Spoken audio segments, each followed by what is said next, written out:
বাবার সঙ্গে ফুচকা খেতে গেলে যা হয়। কাকু, আমাকে বেশ ঝাল ঝাল করে ফুচকা বানিয়ে দাও।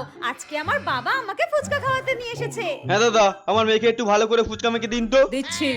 দাও, পাতা দাও আমাকে। এই নিন।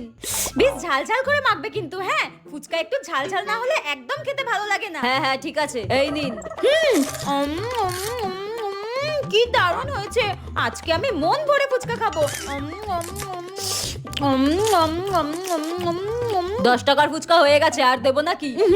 আমি আরো খাবো, তুমি দাও। আরে 10 টাকার বেশি খাস না, বাড়ি গিয়ে দেখবি পেট ব্যথা করছে, তখন তোর মা আমাকেই কথা শোনাবে। না বাবা, প্লিজ, আমি আরো খাবো। সবে তো 10 টাকার খেলাম। এই মেয়েটা দেখছি আমার কোনো কথাই শুনবে না। ঠিক আছে, তো যত ইচ্ছা তত খা। দাদা দিন তো, ও যত খেতে চাই তত ওকে দিন। হ্যাঁ, থ্যাংক ইউ বাবা। এই নিন। কি বড় ফুচকাটা।